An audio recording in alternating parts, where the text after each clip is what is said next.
You so much ma'am. मातृशक्ति को वंदन है, नमन है। इसी कड़ी में मैं चाहूंगा कि मातृशक्ति को कुछ ज्यादा ही चांस दिया जाए। हमारे बीच उपस्थित हैं डॉक्टर सुरभि गंगवार जी, प्लीज आप आइए। आप डॉक्टर भी हैं और पॉलिटिशियन भी हैं, दोनों ही अनुभव साझा करिए, कम शब्दों प्लीज। बहुत बहुत धन्यवाद। सरदार पटेल बौद्धिक विचार मंच के आज के स्नेह मिलन कार्यक्रम में हमारे साथ उपस्थित कैबिनेट मंत्री आदरणीय श्री राकेश सचान जी, कैबिनेट मंत्री आदरणीय श्री आशीष पटेल जी, सभी माननीय विधायकगण, विधान परिषद के सदस्यगण, यहाँ पे उपस्थित सभी अधिकारीगण, सभी बहुत सारे नौजवान साथी भी यहाँ पे उपस्थित हैं, सभी को मेरा नमन। सर, आज हम लोग गोमती नगर में हैं और आज सरदार पटेल बौद्धिक विचार मंच की तरफ से स्नेह मिलन कार्यक्रम रखा गया था। तो आप अपना परिचय दीजिए और थोड़ा कार्यक्रम के बारे में बताइए। सरदार पटेल बौद्धिक विचार मंच का मैं संगठन मंत्री योगेंद्र सचान हूँ।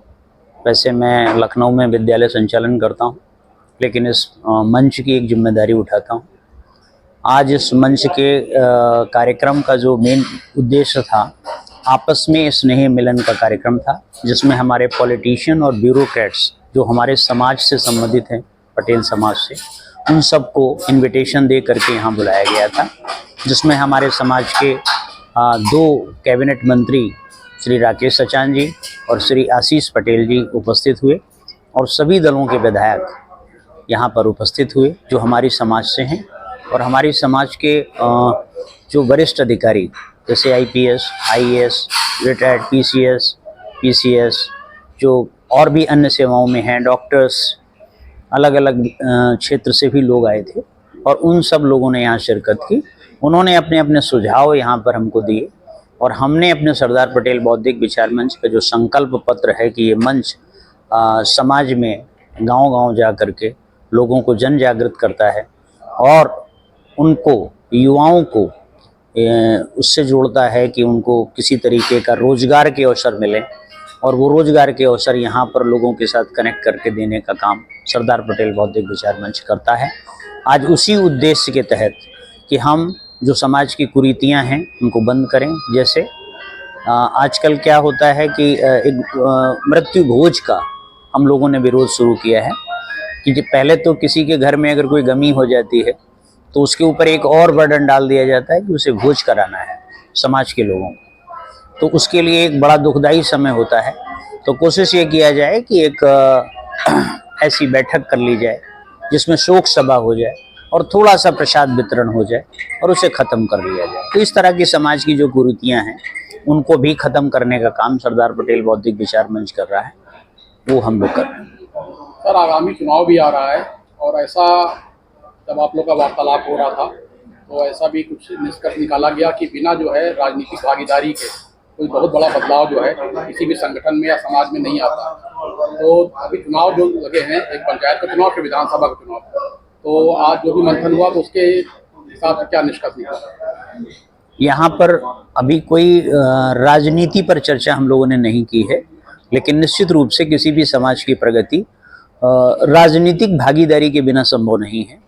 तो इसलिए एक प्रकार से कह लीजिए कि जब यहाँ समाज के सारे लोग इकट्ठे थे तो उनके मन में एक मैसेज तो है ही है कि हम सब एक हैं और अपने लोगों को ज़्यादा से ज़्यादा हम इस पे जिता करके लाएंगे। वो किसी भी पार्टी से भी हो सकते हैं, लेकिन वो जितने ज़्यादा से ज़्यादा लोग जीत करके आएंगे तो निश्चित रूप से हमारे समाज का विकास होगा।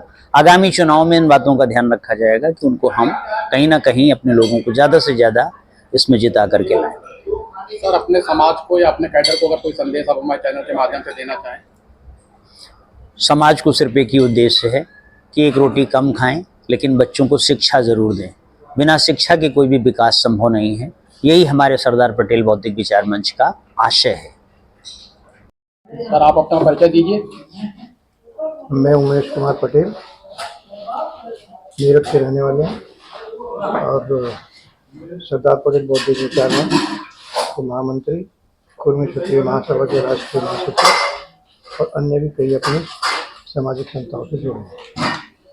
सर, आगामी चुनाव आ रहे हैं 26 और 27 में, ये बिल्कुल सच बात है कि बिना राजनीतिक भागीदारी के कोई भी समाज, कोई भी संगठन बहुत ज़्यादा परिपक्व और मजबूत नहीं बनता है। इसको लेकर अगर आपका कोई विचार हो तो आप बताइए। इसको लेकर हमारा विचार ये है कि हमारा जो समाज का संगठन है ये बिल्कुल निश्चित तौर से सामाजिक है, लेकिन जैसा आपने कहा कि राजनीति से भी के बिना कुछ होता नहीं है, तो ये सरकार देखे कि हमारा कुर्मी समाज की कितनी यहाँ पर जनसंख्या है और करीब 12% के करीब हम लोग यहाँ पर हैं।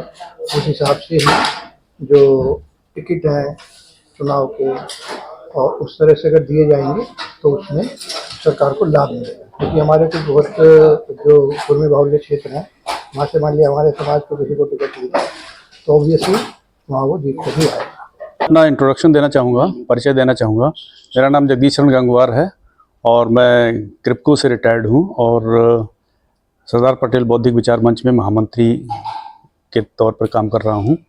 इस मंच का गठन जो है 2018 में किया गया था और इस उद्देश्य के साथ किया गया था कि जो हमारे समाज की जो समस्याएं हैं उनको हम किस तरीके से जो डिसीजन मेकर्स हैं या जो निर्णयकर्ता हैं उनको कैसे अवगत कराएं।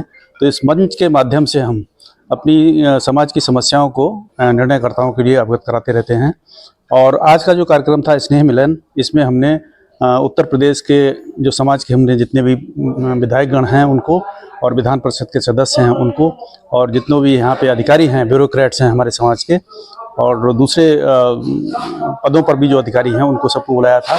उसमें कुछ समाजसेवी भी थे, कुछ उद्योगपति भी थे, डॉक्टर्स भी थे, वकील भी थे और इसका मुख्य उद्देश्य ये था कि हम लोग सब मिलकर के बैठें एक जगह और बैठ कर के आपस में मनन करें कि हमारे समाज में कौन कौन सी कुप्रथाएं हैं, समस्याएं हैं, उनको कैसे उनका निवारण किया जा सकता है, कैसे उनको ख़त्म किया जा सकता है। इसके अलावा बहुत से ऐसी चीज़ें हैं जो कि हम सरकार की जानकारी में लाना चाह रहे थे, वो भी हमने अपने जनप्रतिनिधियों से निवेदन किया है कि इसको जो है